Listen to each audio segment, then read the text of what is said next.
Welcome to Dirz. It's a great pleasure to have you. You're going to talk about when weird fiction becomes occult fiction, and I think we all want to know when that happens. So, yeah, thank you. I'll try to accomplish that task. As Tim said, I'm Adas Diržys from Vytautas Kavolis Transdisciplinary Research Institute, located in Kaunas, Lithuania, at Vytautas Magnus University.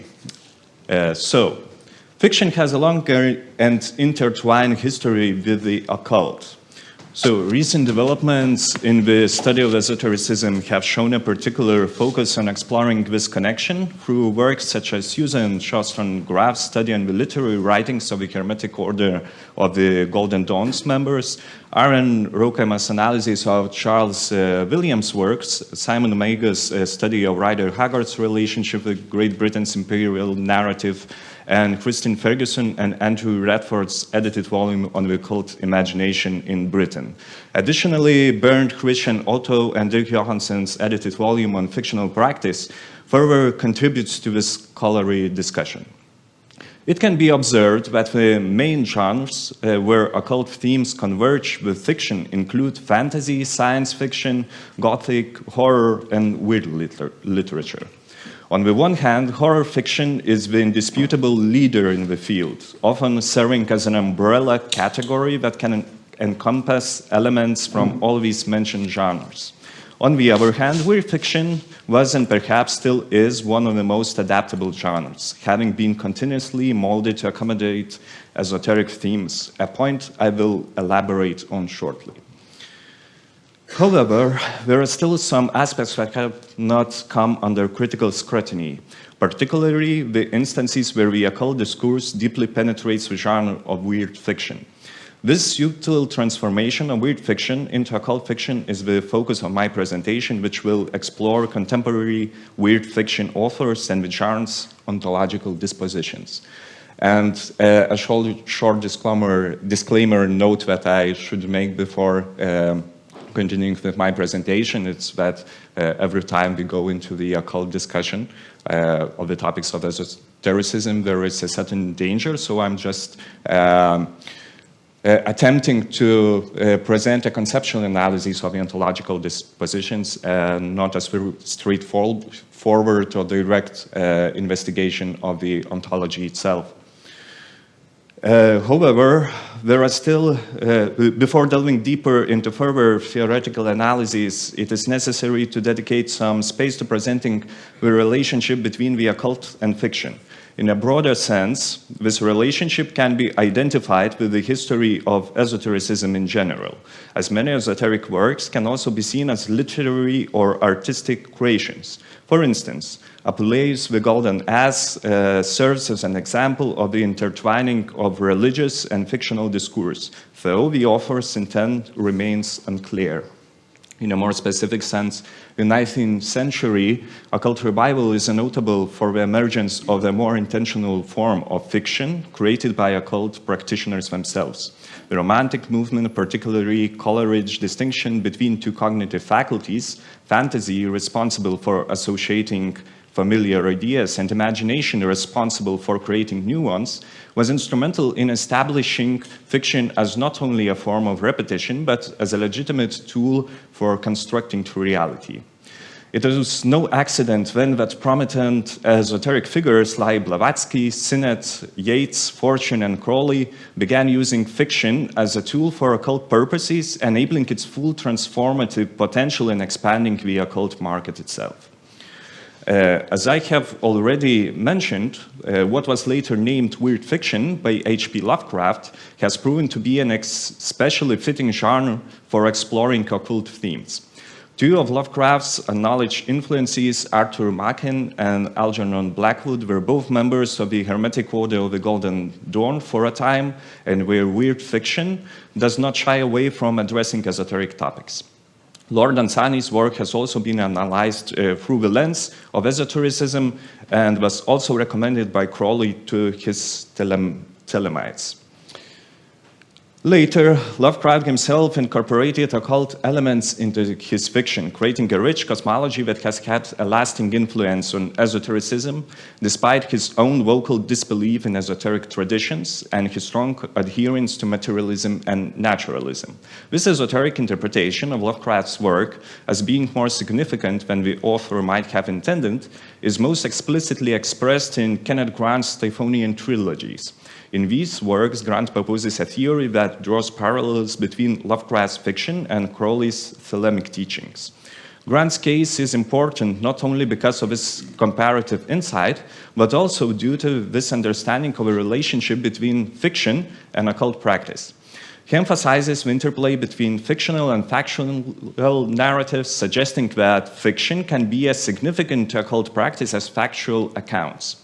The impact of Lovecraft's fiction on esotericism has been profound, influencing not only Typhonian trilogy, Typhonian thelema, but also other areas of contemporary magic, including chaos magic, traditional witchcraft, Satanism, and various currents of Lovecraftian magic itself.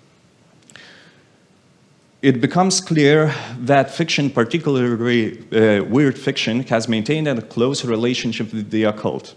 However, further distinctions can be made regarding their connection. Henrik Bogdan explains that when discussing this intersection, it is important to differentiate between two types of fiction. One that conveys a certain esoteric meaning, and another that should be understood in a more traditional sense, concerned with the imaginary and not necessarily based on fact or truth. He goes on to note that esoteric practitioners have not always viewed this latter type of imaginative fiction as mere fantasy, as demonstrated in the development of contemporary Lovecraftian magic, as discussed in my previous analyses. A further complication in understanding how fiction and the occult intertwine has been proposed by Bernd Christian Otto through his introduction of the threefold typology of fiction practice relationships in the analysis of Western learned magic. He suggests that this relationship can be understood in three ways: as fiction influencing the practice of learned magic, as practices or practitioners influencing fiction, or instances where the boundaries between fiction and practice are blurred and ultimately merged. Bogdan's distinction between fiction that seeks to convey esoteric knowledge and fiction without such intention parallels James Machen's differentiation between occult and weird fiction, both of which are crucial terms for my presentation. However, Otto's threefold typology of fiction practice relationships, particularly its focus on the third type, where the boundaries between fiction and practice blur, complicates the straightforward distinction between weird and occult fiction. It is also important to note that the difficulty in completely separating the two genres, weird and occult fiction, may stem from a hermeneutic perspective. It is worthwhile to consider Machen's conclusions in an article where this distinction is drawn, with the main objective being analysis of Crowley's relationship to fiction. I quote, Crowley, in common with many literary critics, was convinced that texts contain hidden meanings that could be teased, and through careful analysis, we can treat his specific beliefs with as much skepticism as we like, but Crowley's attempts at a hermetic hermeneutics of literature, in which a wide variety of fictional texts are co-opted into the occult canon, and the problems he encountered precipitated by the question of intentionalism, anticipate wider conundrums in subsequent literary criticism generally. The skepticism with which we react to Crowley's determination to make occult meaning in various fictional texts may be legitimate, but if we are to be skeptical, there is a corollary demand to be skeptical about the convenient good fortune with which any scholar produces the meanings we are looking for in any given text. Unquote. Through his analysis of Crowley's readings of weird fiction, Machen discerns a strategy similar to those found in interpretations of what could be considered occult fiction, interpretations that often disregard the original authorial intent. I would like to emphasize that even in some cases, authorial intent may not suffice as a basis for determining whether a work belongs to weird or occult fiction. In light of this, I propose a realist rather than constructionist interpretation of weird fiction evolving into occult fiction. This approach would focus not on cultural, historical, political, or social context that influence such decisions, but on the underlying ontological dispositions that unify different works of fiction. While there remains a gap in the study of esotericism regarding further research into the ontology of the occult, there is no doubt that this field is rich with various supernaturally interpreted entities. Claims of esoteric knowledge have been much more thoroughly explored than claims of esoteric existence. In this context, one example is Lovecraft's own materialistic interpretation of his works. However, as Justin Woodman notes, Lovecraft's materialism does not prevent others from interpreting his fiction in a more esoteric or supernatural light. I quote again. Whilst demythologizing supernaturalist tropes, Lovecraft's mythos thus synchronously underscores reason's capacity to dissemble its own significance. Whilst possessing highly advanced scientific knowledge, for surpassing that of humanity, some of alien inhabitants of Lovecraft's secular cosmos nonetheless instantiate religious behaviors. In The Whisper in Darkness and At the Mountains of Madness, the technologically adroit fungi from Yugoth and Elder Things, respectively, make ritual obeisance to other, less fathomable alien monsters, which presumably lurk beyond their own means of rational comprehension. Thus, there remains an ambivalence surrounding the category of the supernatural in Lovecraft's work, where even the most secular of his alien races are given to abandoned ecstatic worship of monstrous cosmic abnormalities, unquote. By analyzing the ontological dispositions, it becomes possible to explain the incongruities inherent in holding two opposing cultural frameworks that, as seen in Lovecraft's case, are somehow still related. A similar pattern can be observed in contemporary weird fiction, where conveying culturally, socially, or politically determined esoteric meaning is not explicitly intended. However, I would argue that such works still reflect a preoccupation with experience and transformation, reminiscent of traditional occult fiction that often serves as an initiatory purpose for the reader. Reggie Oliver, a contemporary weird fiction writer, touches on this when commenting on the intentionality behind his work. I quote, "My nightmares had begun to teach me that just below the surface of placid Wiener, we are pleased to call normality, there are strange dark currents which sometimes break the surface. This is a metaphysical concept, of course, but it is not merely theoretical. It has borne out by experience." A story is a way of saying what you mean by involving the reader in your imaginative life. With the greatest of respect, I disagree with the poet Shelley.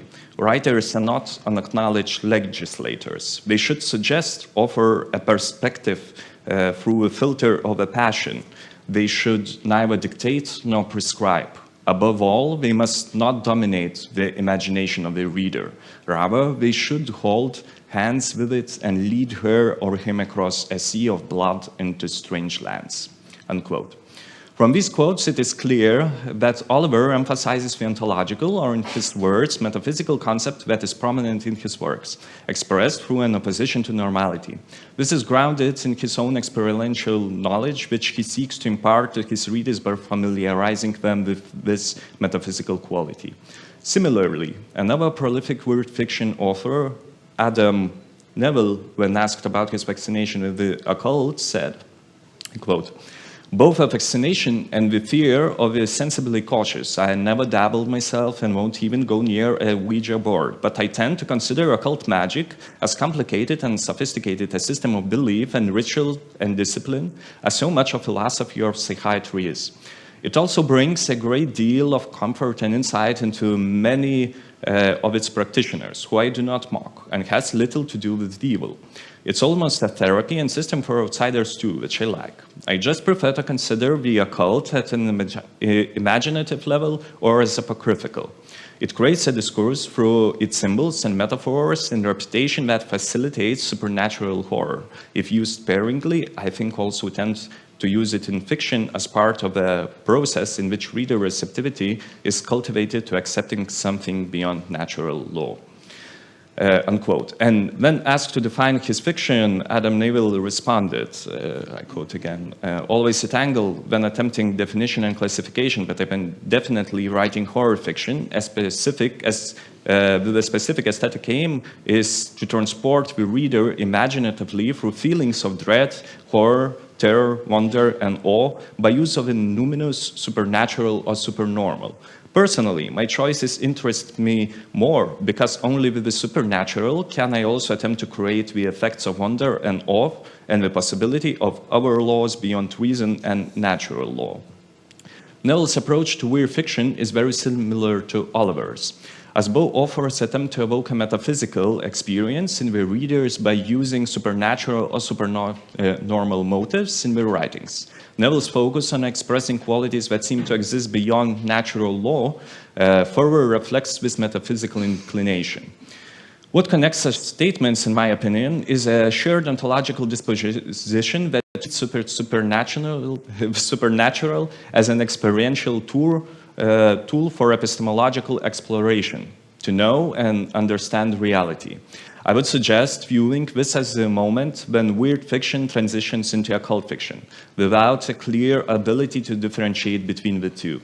From the previous quotes, it is evident that both authors do not express any historically rooted esoteric sympathies or affiliations with specific traditions, but they aim to convey in their works.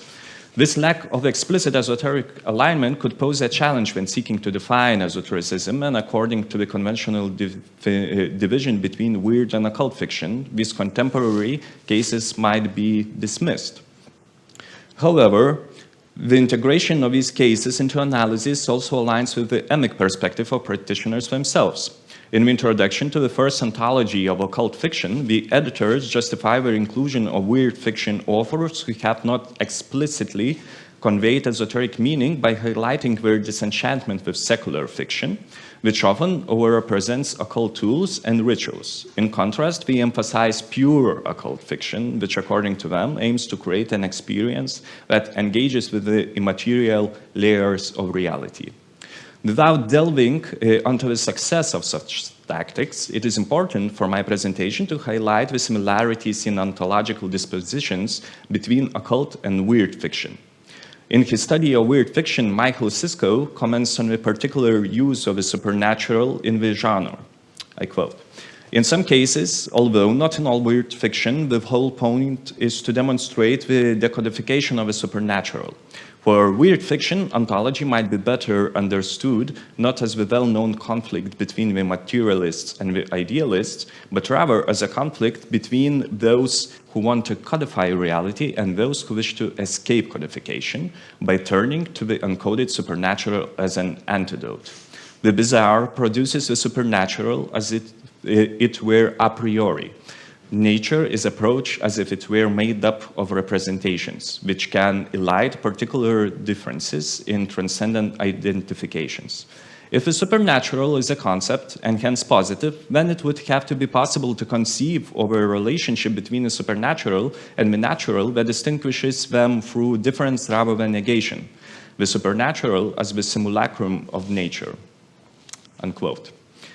Sisko's understanding of the supernatural as the simulacrum of nature in weird fiction perfectly illustrates, in my opinion, the comparative similarities in the ontological dispositions of weird and occult fiction. In other words, there are instances where the opposition between conveying and not conveying esoteric meaning cannot be resolved without considering the ontological disposition that suggests the existence of something different or the possibility of reality being otherwise. This potential is effected through the shared use of the supernatural in both weird and occult fiction. And this could be considered a pivotal point where weird fiction becomes occult fiction. Thank you for your attention.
the color, or let you see it.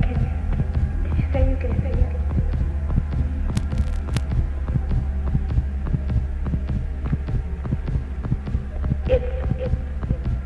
I can't tell you, son. If you can't see it, then you'll just never know it.